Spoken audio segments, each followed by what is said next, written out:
The grand hall of the Veloria Palace stretched as far as the eye could see. Its high ceilings gleamed with a soft, golden light, and the floors reflected the glitter of polished stone so perfectly that it seemed as though the stars themselves had descended into the hall.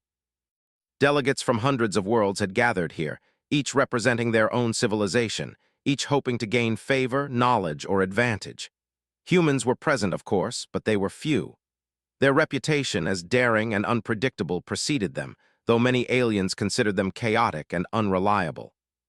Still, the humans had been invited, and that invitation alone stirred whispers among the attending species. At the center of the hall, a platform rose slightly above the marble floor. This platform was reserved for guests of the highest distinction, and today it awaited the arrival of someone no one in the room had ever seen. The air was thick with tension. Rumors had spread quickly across the galaxy that the visitor was not just a ruler but a queen of extraordinary power, a being whose intellect and influence had brought entire civilizations to their knees. The crowd shifted as the doors at the far end of the hall began to open. A hush fell over the assembly. A wave of golden light spilled through the doorway, illuminating the intricate designs of the palace and casting long shadows across the floor. And then she appeared. Serafina stepped into the hall, her presence commanding every eye. She was taller than most humans and even many of the alien delegates. Her skin shimmered faintly, like the surface of a calm, clear lake at sunrise, and her eyes were deep pools of gold that seemed to see everything, yet gave nothing away. Her movements were graceful and precise, each step deliberate, as if she were both part of the hall and entirely above it. She wore a long robe of deep violet, embroidered with patterns that seemed to move subtly, changing shape as though alive. The delegates instinctively held their breath. Even the most arrogant nobles felt the weight of her gaze, and many shifted uncomfortably under it. The human nobles, proud and confident as they often were, whispered among themselves. They had traveled across galaxies to meet this queen, but none wanted to show fear. Many thought to demonstrate strength by ignoring her entirely, by showing that humans did not bend or bow easily. Some raised delicate, jeweled fans, others adjusted their formal collars, and a few simply crossed their arms, their expressions carefully controlled. They wanted to appear above her to display dignity and independence, but their voices shook ever so slightly as they spoke among themselves. Serafina stopped at the center of the hall, and the light seemed to bend around her, making her figure glow. She raised one hand, delicate yet powerful, and the murmuring ceased instantly. Every eye in the room was upon her. She did not speak immediately. Her silence itself was a command, and those who dared to breathe too loudly felt the sting of her gaze. Among the humans, a man stood quietly, apart from the nobles and the polished delegates. His name was Elias Ward, and he was not a noble. He had no ancestral titles, no lineage that demanded respect. Yet there was something about the way he stood, calm, alert, unshaken, that drew attention. He observed Serafina closely, not with fear, but with curiosity and a spark of admiration. Unlike the others, he did not whisper to show cleverness, nor did he look around for reassurance. He simply watched, ready to act when the moment demanded it. The nobles waited for her to speak, for her to give some indication of what was expected of them. When none came, several of them began to snicker, thinking perhaps that the silence was a weakness. One of the leading nobles, a tall human named Lord Kalen, stepped forward, his voice loud and controlled. "We welcome you, Queen Serafina," he said, though the words felt heavy with polite disdain. "We hope your journey was pleasant." "The journey is always enlightening." Her lips curved slightly, a hint of a smile that made no one certain if it was approval or warning. One by one, the other nobles attempted the same. Each offered greetings, each tried to appear courteous, yet each faltered in some way. Their words were stiff, their postures tight. The subtle arrogance and fear mingled awkwardly, betraying the delicate balance they tried to maintain. Some avoided her gaze entirely, fearing what their eyes might reveal. Others tried to dominate the conversation with complex titles and formalities, hoping to assert authority.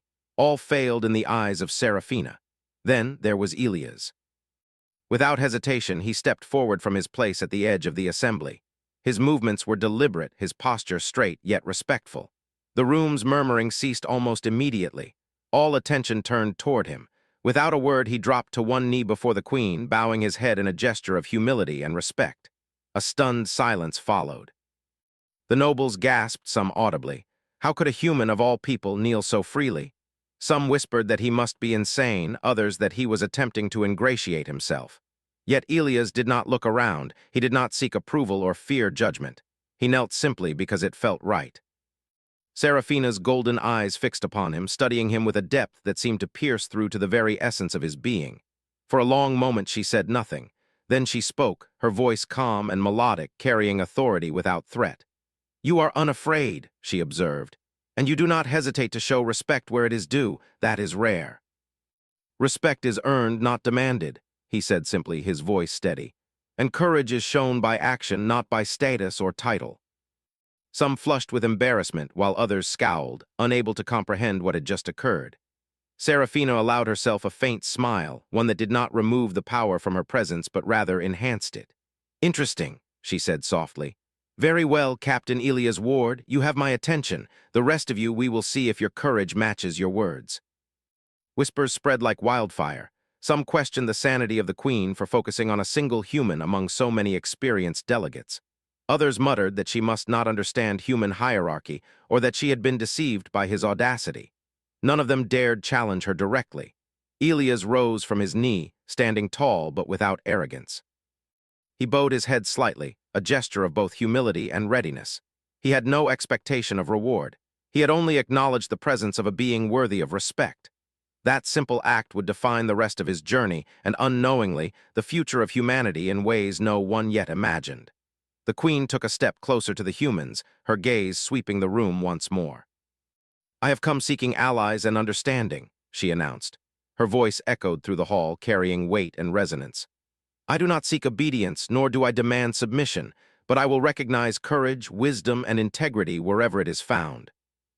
What they had received instead was a challenge, a reminder that they were not automatically superior and that their pride could be their downfall. Seraphina paused, letting her words settle like stones in still water. Then, almost imperceptibly, she inclined her head toward Elias. "Human," she said, "you understand the meaning of respect. Stand by me, and you may yet see the galaxy in ways your peers cannot even imagine." He did not seek to impress, he did not boast of accomplishments. He simply understood that this moment required integrity and clarity, and he had offered it without hesitation. The assembly continued, but the energy had shifted. Where there had been whispers of strategy and manipulation, there was now a sense of tension, curiosity, and, most importantly, respect. Even those who refused to admit it had to acknowledge that Elias Ward had done something remarkable. Seraphina turned from him, addressing the entire hall once more. "We shall begin formal discussions soon," she said. "But know this, courage is not found in titles or wealth, it is found in the heart. And the hearts of humans are fascinating." He was ready for whatever was to come, knowing that actions, not words, would define his path. And in the quiet corners of the hall, whispers of disbelief and admiration began to grow. That night, as the palace slept under the shimmering light of distant stars, one thing was certain. Humanity had made its first true impression on a being far greater than any they had ever encountered. And Captain Elias Ward, who had knelt without hesitation, would become the spark that would ignite a future no one could yet foresee. The other delegates would soon learn that courage, humility, and clarity could overturn the most entrenched hierarchies. But for now, the first act had ended, and the game of hearts, minds, and stars had only just begun. The next morning, the Grand Hall of Veloria Palace seemed almost ordinary after the dramatic arrival of the previous day. Delegates moved carefully, whispering among themselves, their expressions a mix of envy, fear, and curiosity. Yet the memory of Elias Ward kneeling before Queen Seraphina lingered in every mind. No one had forgotten it. Humans had always been unpredictable, but this human, this one, had dared to act in a way no noble had dared. Seraphina did not waste time. She convened a private meeting with all the representatives who had come from human worlds, as well as select alien delegates. The humans arrived with cautious optimism, still unsure how much influence Elias' single act of respect would bring. The aliens, proud and calculating, suspected they might be required to prove their worth, though they had no idea how. The Queen's chamber was vast, open to the sky, yet shielded from the harsh light of Veloria's sun by shimmering barriers. Seraphina stood at the center, radiating calm authority, her golden eyes sweeping across the room. "Yesterday, a human stood before me without hesitation. This one," she said, her voice soft yet carrying across the chamber, "demonstrated courage, clarity, and respect. qualities rare among delegates of any species. Some humans were proud, though careful not to overstep. The alien delegates, however, stiffened, their pride wounded. Several whispered among themselves, questioning whether the Queen's judgment had been clouded by sentiment or error. "Courage alone," she continued, "is not enough. Wisdom alone is not enough. You must prove both, along with ingenuity and integrity, to earn my respect." She paused, letting the weight of her words settle. "Therefore, I will offer a challenge. Those who wish to gain my favor to demonstrate their worth will travel with me to my homeworld, Orathis. There you will face trials designed to test all that I have named. Only then will I truly recognize those capable of partnership with my people." Those who had heard tales of its challenges spoke of impossible terrain, creatures that could kill with a thought, and puzzles that had baffled the greatest minds of their civilizations. To voluntarily step onto Orathis was to risk death. Some human nobles hesitated, murmuring excuses about diplomacy, timing, and schedules. Some alien leaders simply refused, claiming they were too important to waste time on what they called a human whim. Yet Elia's ward remained calm. He did not argue or explain. He simply stepped forward and said, "I will go." Not for glory or reward, but because the truth of this challenge must be faced directly. Hesitation benefits no one, and fear has never guided me well. Its surface seemed to ripple like liquid metal, shifting in colors that were difficult to describe. Inside, the corridors were spacious, and the air thrummed faintly with energy. Panels and devices lined the walls, glowing softly. Aliens who had seen countless advanced technologies were clearly impressed. Yet Elias walked calmly, observing, asking questions quietly, and learning quickly. The crew, comprised of Serafina's people, watched him with fascination. They had expected humans to be brash, loud, or reckless. Elias was none of these. He was alert and careful, yet confident. He absorbed knowledge, adapted to their systems, and interacted respectfully with their culture. Already, he was proving himself exceptional. Meanwhile, back among the nobles, envy and fear began to grow. Some attempted subtle sabotage, whispering to the ship's engineers or trying to plant false information. Serafina was aware of these attempts but did not act immediately. She let the tension simmer, curious to see how the humans would respond under pressure. The stars passed by in streaks of light as the ship entered a stormy sector of space. Cosmic winds buffeted the vessel, and strange gravitational waves caused the corridors to shake. Many delegates clutched the walls, some growing pale. Others, more arrogant, tried to maintain composure, but the fear was visible in their eyes. Elias, however, stood firm, holding onto a rail as the ship shuddered. Serafina observed silently from the bridge. "Fear is natural," she said to those around her. "But it is also a choice. Courage is not the absence of fear, but the mastery of it." The planet was a living jewel against the black of space, covered in forests that glowed faintly, mountains that shimmered with strange minerals, and rivers that sparkled with colors unseen anywhere else. Even from orbit, the planet seemed dangerous and alive, a place that would challenge anyone who set foot on it. The delegates disembarked, stepping onto Orathis' surface. Immediately, the differences became clear. The air was thicker than on Veloria, carrying scents that were alien yet intoxicating. Sounds of distant creatures echoed across the landscape. The ground shifted subtly underfoot, hinting at life below the soil. Every step was a reminder that this was not a place to be taken lightly. Serafina led them to the first trial. It was a forest filled with twisting vines, towering trees, and strange creatures whose eyes glowed faintly in the shadows. She explained, "The first trial is not merely physical. You will encounter obstacles that require thought, courage, and collaboration. Those who act out of arrogance or fear will not succeed." Many tried to push forward aggressively, believing strength and strategy would carry them through. They quickly discovered their errors. Vines that appeared solid would snap unexpectedly, dangerous plants emitted toxins if approached carelessly, and creatures lurked that attacked only when provoked. Elias, however, moved differently. He observed carefully, noticed patterns in the environment, and approached challenges with caution and reasoning. When a glowing creature blocked his path, he studied it rather than attacking. He noticed it reacted to aggression, but not to calm gestures.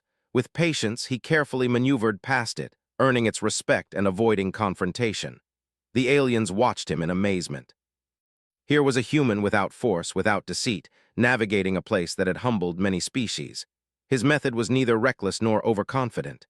It was a combination of observation, logic, and courage, a balance that many had never achieved. Meanwhile, other delegates faltered spectacularly. Some argued and tried to push past obstacles without understanding them. Some quarreled among themselves, wasting precious energy. Some panicked when creatures appeared, and others were too proud to ask for help, only to become trapped. One noble, attempting to demonstrate superior strength, became ensnared in the vines and was forced to admit defeat. Elias encountered a small native creature, caught in a trap of thorned vines. Many humans and aliens passed without noticing it. Elias carefully untangled it, avoiding harm to the creature and himself. It looked at him, eyes glowing faintly, and then retreated peacefully.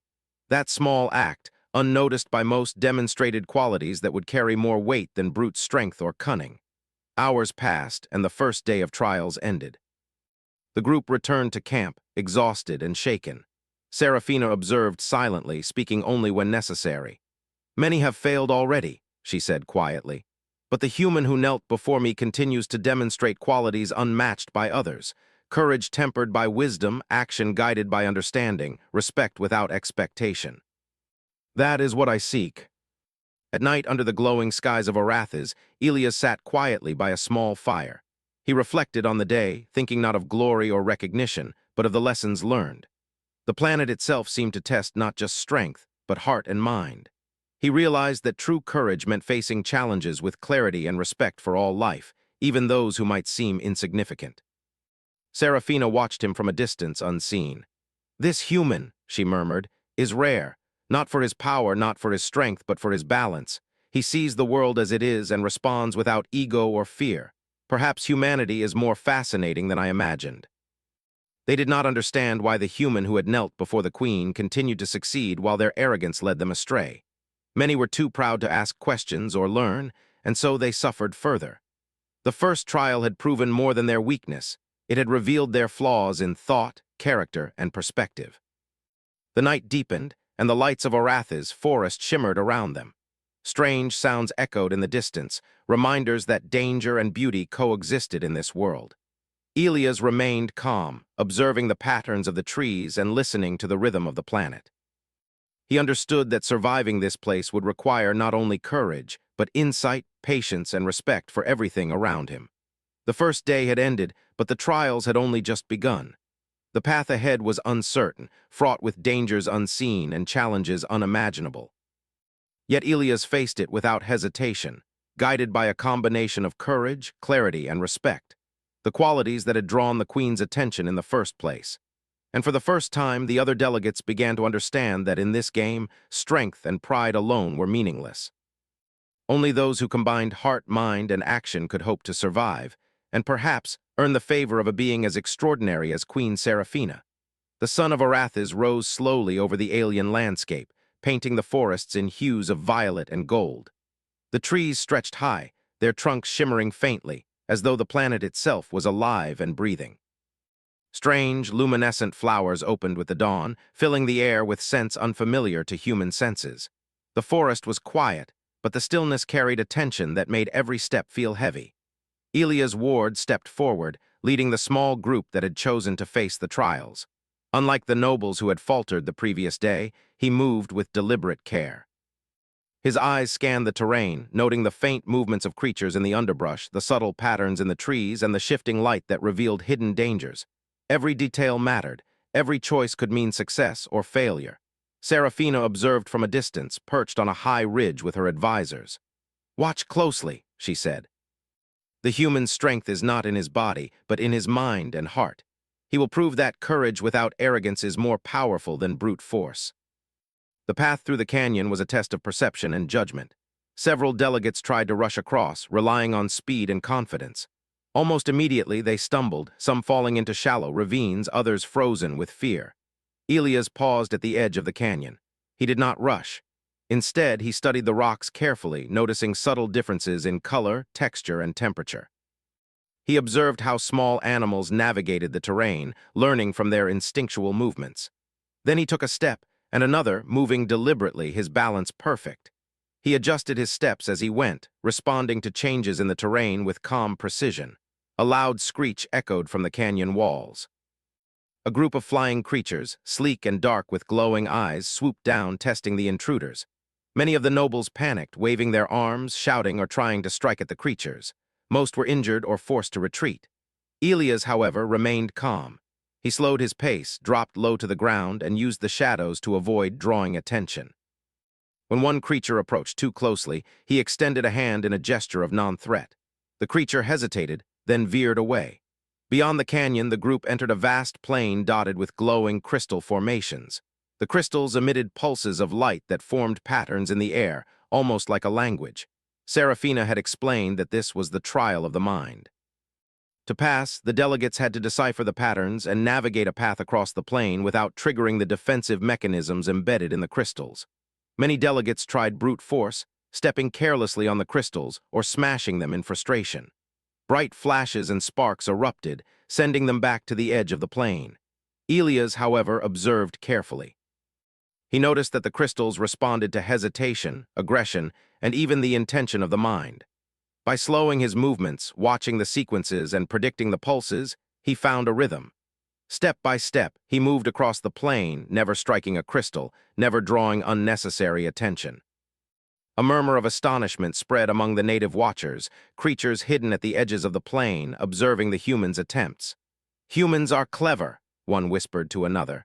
"But this one, he sees more than we expected." Its waters were alive with bioluminescent life, and the currents shifted unpredictably, forming whirlpools and eddies that could swallow a human instantly. Bridges made of natural vines appeared only for moments, then vanished. Many delegates tried to cross hastily, relying on their reflexes. Some fell into the glowing water, struggling to stay afloat as the currents pushed them toward sharp rocks.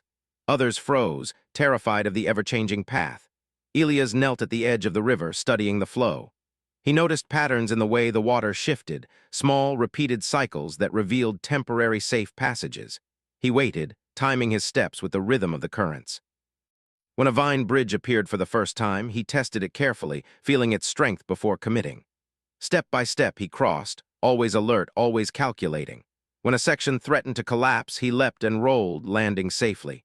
His focus never wavered, his calm demeanor steadying the nervous humans who followed behind. Midway across the river, he encountered a creature trapped in the currents, a small, delicate being that shimmered like the water itself. No one else had noticed it. The nobles would have ignored it or left it to perish, concerned only with themselves. Elias carefully reached in, grabbing the creature and carrying it to safety without compromising his own path. The little being blinked its bioluminescent eyes at him, then darted into the safety of the shore. That small act, unnoticed by most, reflected a human value rarely seen among other species, courage tempered by compassion. Beyond the river lay a labyrinth of stone walls covered with glowing runes that shifted constantly. This was the trial of the mind and heart combined. Delegates had to navigate the maze while avoiding traps, observing clues in the runes, and making choices that tested integrity. Many tried to follow others blindly, some attempted to force their way through with strength, and some tried to cheat using alien devices. Each failed. Some triggered alarms that emitted painful vibrations, others found themselves hopelessly lost. Elias entered the labyrinth with caution. He walked slowly, observing the runes, reading their patterns, and testing each turn with care. When he found a junction, he considered the outcomes, weighing the choices with logic and intuition. He avoided traps and noticed symbols that suggested safe paths. Occasionally, he encountered notes or warnings left by previous travelers, traces of past failures. He studied them without judgment, learning from mistakes, not mocking or exploiting them. Hours passed as the sun dipped lower. The nobles who remained were exhausted, their bodies strained, and their minds frazzled. Many whispered accusations at one another, blaming mistakes on fear, arrogance, or incompetence. Elias continued steadily, each step measured and precise, each choice guided by observation, knowledge, and calm reasoning. He paused only when necessary, giving himself time to think before acting. Finally, he reached the center of the labyrinth, a small clearing with a single pedestal. On it lay a crystal, pulsing faintly with golden light. Serafina appeared before him, descending from above as if the light itself had carried her. "You have arrived," she said softly, yet the weight of her words carried across the labyrinth. "Many have tried and many have failed. You have succeeded because you act with courage, respect, and wisdom. You see beyond fear, beyond pride. You understand that true strength is measured not by dominance, but by choice." You are capable of great courage, yet you temper it with thought. You can face danger without arrogance and act with compassion without weakness. Few species demonstrate this balance. Few individuals achieve it. Their pride had led them astray, their fear had paralyzed them. And yet this single human had succeeded without reckless force or cunning deceit. He had survived because he understood, observed, and respected the world around him. Even some of the aliens, proud and calculating, felt awe and unease. They had underestimated humans, and now they were forced to reconsider everything. Serafina turned to them, her voice calm but firm. This is not a demonstration of weakness. It is a demonstration of possibility. Observe carefully, for courage without wisdom will fail, and strength without heart is hollow. Humanity has qualities you would do well to understand. The trials were far from over. He could feel the challenges ahead growing more complex, more dangerous. Yet he did not hesitate. He had learned that fear could be a guide if understood, and that every challenge, no matter how perilous, could be approached with clarity and respect. Serafina observed him silently from a distance. "This human," she whispered to an advisor, "is rare. Not for his strength, but for his balance. Few individuals are capable of seeing clearly, acting rightly, and enduring without ego. Perhaps humanity is more remarkable than I imagined." The campfires of the delegates flickered, illuminating tired, anxious faces. But Elias sat quietly, unmoved by the fear around him, reflecting on the lessons of the day. The first true test of mind, body, and heart had been completed. And it had revealed something extraordinary, that a human, underestimated and dismissed, could navigate danger with balance, intelligence, and compassion, a combination that even the Queen herself found fascinating. Tomorrow would bring new challenges, stranger creatures, and trials that would push every delegate to the limits of endurance and courage. Yet Elias faced them with steady resolve. His success was not a matter of luck, skill, or force. It was the result of clarity, observation, and the refusal to let fear dictate his actions. In the quiet of the glowing forest, the planet seemed to acknowledge him, or perhaps it simply recognized the rare quality of his character. Either way, one truth had become clear. Elias Ward, the human who had knelt without hesitation, was not merely surviving. He was proving that humanity, even in the face of unimaginable danger, could rise to meet challenges that would defeat others. And somewhere high above, in the shifting light of Arath's sky, Serafina smiled. Humanity had begun to show its true face, and she was eager to see how far it could go. The light of Arath's morning was soft and strange, casting violet shadows across the forest floor. The air was thick with scents unknown to Earth, sweet yet sharp, and the distant sounds of alien creatures echoed between the trees. The group of delegates, battered and exhausted from the previous day's trials, gathered to continue their journey. Elias Ward moved calmly among them, observing quietly, offering guidance only when necessary. The other humans began to follow his example, their steps slower, more deliberate, their minds sharper. The nobles, however, were restless. Their pride had been wounded, and many whispered complaints among themselves. "How does a human succeed where we have failed?" one noble hissed. "It is impossible. This is trickery. Surely the Queen favors him unfairly." He knew that arrogance and fear blinded them. He had learned the importance of observation and patience. Today's trials required both.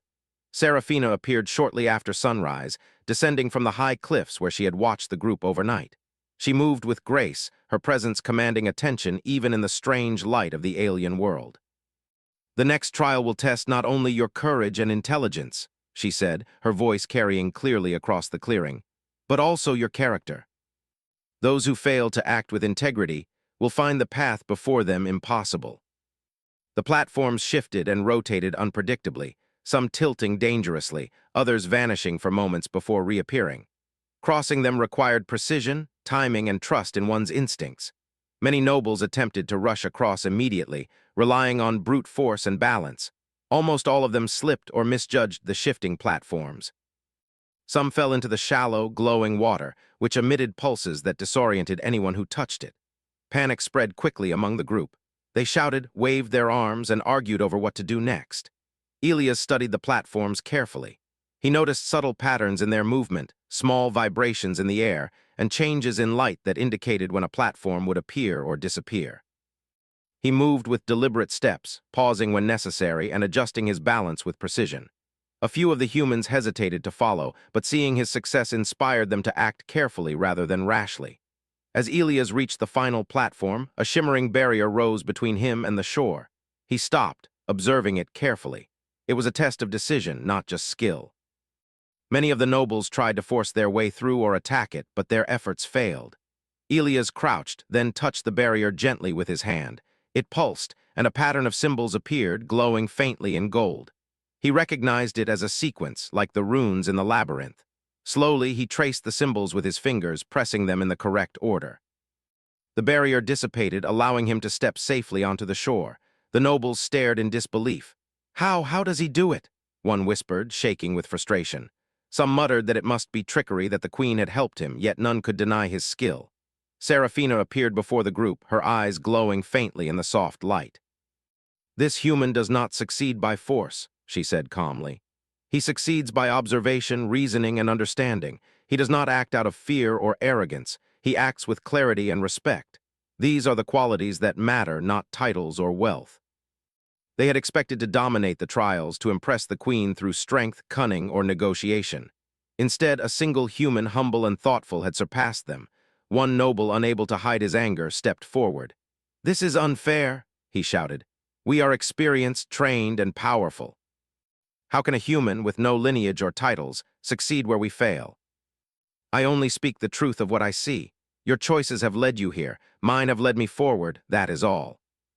Many of you have failed not because of the difficulty of the challenges, but because of the weaknesses in your hearts and minds. Pride, fear, impatience, these are the real obstacles. Human or alien, species does not matter. Only character determines the outcome." They had underestimated humans and underestimated Elias specifically. Elias stepped forward, his posture calm and deliberate. "I did not come to surpass anyone," he said. "I came to understand, to learn, to act rightly even when the path is dangerous. That is all any of us can do. The rest is the choice of the world around us." The first lesson is understood. Courage alone is not enough. Wisdom alone is not enough. Strength without heart is meaningless. Observe, act with care, and respect life. These are the qualities that define true success. They had expected recognition, perhaps even the favor of the queen, yet they had been outmatched not by force, but by intelligence, observation, and integrity. Their pride had blinded them to the lessons the trials were designed to teach. As the group set up camp for the night, the tension among the nobles was palpable. Many refused to speak to Elias directly, their anger and envy simmering beneath the surface. Others whispered among themselves, trying to find excuses for their failure. Some plotted, believing that they could undermine him in the future. Elias, however, remained calm.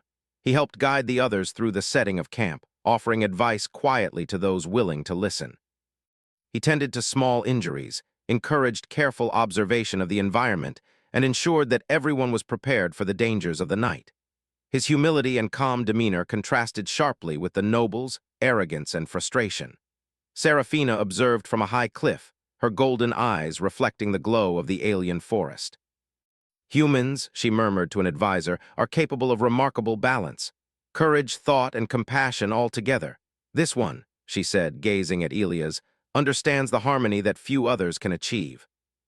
Perhaps there is more potential in humanity than we realized." Others shivered in fear, realizing for the first time that the queen's judgment was based not on appearances or rank, but on true capability. Elias sat quietly, staring at the glowing horizon. He reflected on the trials of the day, not with pride, but with understanding. He knew that the challenges were far from over, that each step forward would demand careful thought, courage, and respect for the world around him. He also understood that success was not measured by the failures of others, but by one's own choices and actions. The night deepened, and the stars of Arathis shone brightly, scattered like diamonds across the sky. The planet itself seemed alive, watching, testing, and waiting. Elias felt no fear, only anticipation. Each challenge was an opportunity to prove not only his skill, but the values that had drawn the queen's attention in the first place: courage without arrogance, intelligence tempered by observation, and respect without expectation. In the quiet of the forest, the glowing flora pulsed gently, reflecting the rhythm of life around it. Elia's calm presence seemed to harmonize with the alien world, a signal to all that balance and clarity could conquer even the most daunting trials. And high above, Serafina smiled. Humanity had begun to reveal its true potential, and she was eager to see how far it could go. The nobles had been humbled, their pride challenged, and a single human had demonstrated qualities that could not be ignored. The balance of power, respect, and admiration in the galaxy had shifted slightly, and the implications would soon become impossible to deny. As the group slept, the faint glow of the alien forest lighting their tents, one thing was clear. Elias Ward, the human who had knelt without hesitation, was no longer just a participant. He was a symbol of humanity's potential, a living example that courage, thought, and integrity could triumph over arrogance, fear, and pride. Tomorrow, the challenges would grow even more perilous, and the stakes would rise higher. Yet Elias faced them with unwavering resolve, ready to show that humans, underestimated by many, could rise to meet any test, even one set by a being as extraordinary as Queen Seraphina. The morning light on Arathis was sharper than usual, reflecting off the glowing flora and casting long violet shadows across the valley. The air was alive with the distant calls of strange creatures and the hum of the planet itself, as though Arathis recognized the importance of the day.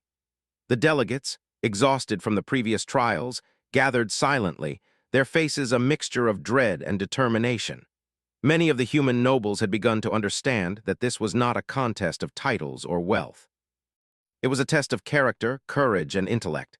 Elias Ward, however, remained calm, his posture steady, his eyes focused.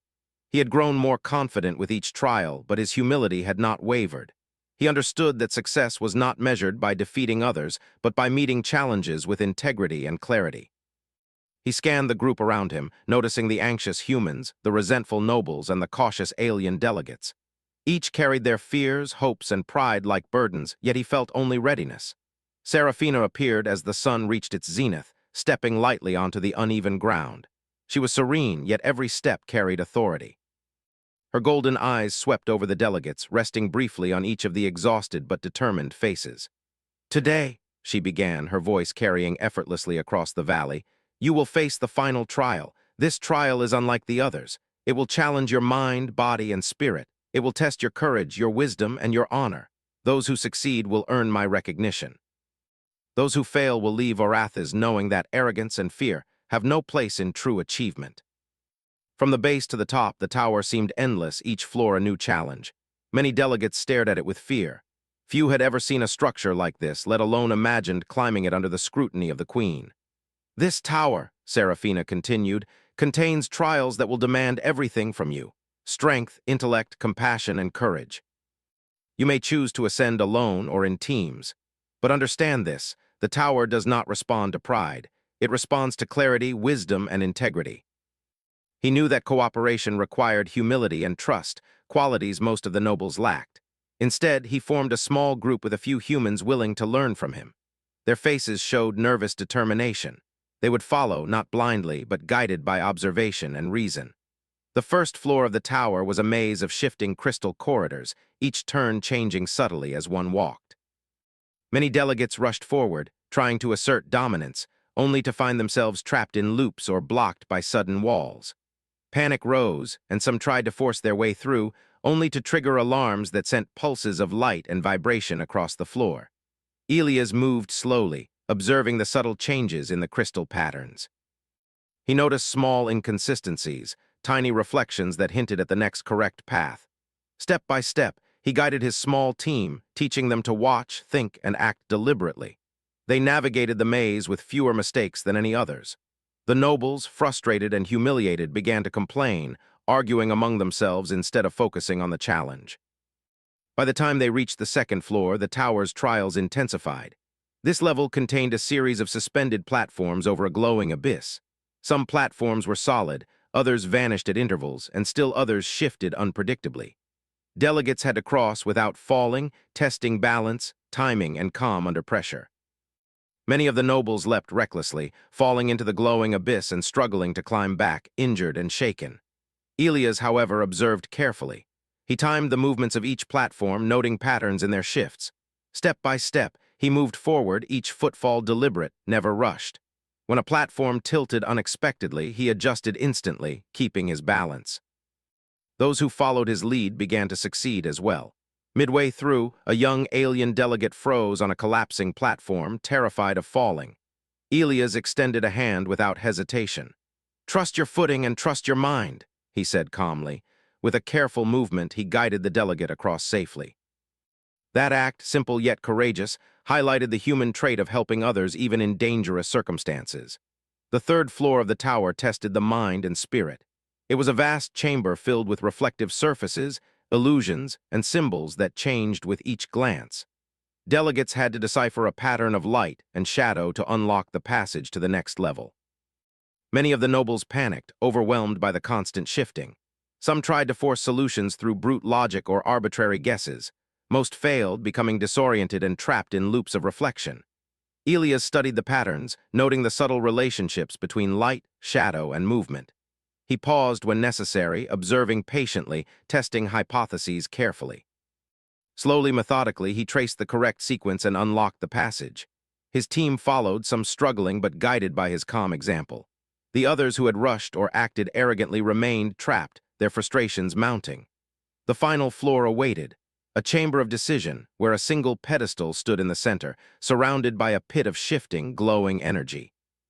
On the pedestal lay a crystal that pulsed with golden light, reflecting the accumulated trials of the tower. Serafina appeared beside it, her presence serene yet commanding. "This is the final choice," she said. "To claim success, you must not only reach the pedestal but act with integrity and courage. You may claim the crystal for yourself or help others who struggle. Your actions now will define your worth." He looked around, assessing the situation, noting those who were trapped or struggling. He could have reached the pedestal alone, but he chose not to. Step by step, he helped his team across the perilous floor, extending hands, guiding balance, and offering encouragement. When he reached the pedestal, he did not claim the crystal immediately. Instead, he ensured that every member of his group had crossed safely. Only then did he touch the crystal, and when he did, it pulsed warmly, recognizing not just success but the integrity and compassion that guided his actions. Serafina stepped forward, her golden eyes reflecting the glow of the crystal. "You have succeeded," she said, "not because of strength or arrogance or status. You have succeeded because you act with courage, wisdom, and compassion. These are the qualities I value above all." Only Elias Ward and those who followed his example had proven themselves worthy. Elias knelt briefly before the crystal, not in submission, but in acknowledgement of the trial and its lessons. "I acted as I thought best," he said quietly. "Not for glory, not for recognition, but because the right choice was clear. Courage without wisdom is hollow. Strength without integrity is meaningless. Captain Elias Ward, you have not only proven your worth but shown the true potential of your species." The nobles, meanwhile, were left to reflect on their failures, their pride humbled, their arrogance exposed. Serafina turned to the assembly. "Let it be known," she said, her voice carrying across the valley, "that humanity has shown qualities that are rare among all species. Courage, wisdom, and integrity are not measured by rank or wealth, but by action. The galaxy has underestimated humans for too long. That will no longer be the case." "The trials are complete," he said softly. "The lessons are clear. We must act with courage, thought, and respect for all life. That is the way forward." This is only the beginning. Elias walked calmly among his fellow humans, helping where needed, observing where necessary, always poised, always clear. He understood that true achievement was not measured in accolades, but in the impact one had on others, the wisdom one applied, and the courage one displayed. Orath's skies darkened as the sun set, stars scattering like jewels across the alien heavens. The forest pulsed gently in the fading light, reflecting the energy and balance of the planet itself. Humans and aliens alike looked on in awe, but Elias remained focused, aware that this victory was only the beginning of a larger journey. Serafina approached him one final time, her presence quiet yet unmistakable. "You have done well," she said. "You have shown that humans, though underestimated, are capable of remarkable things. They are capable of courage tempered by wisdom, action guided by integrity, and triumph achieved without arrogance. Humanity will no longer be overlooked. The rest is up to others." And perhaps in time feared, not for destruction, but for the strength of mind, courage, and heart.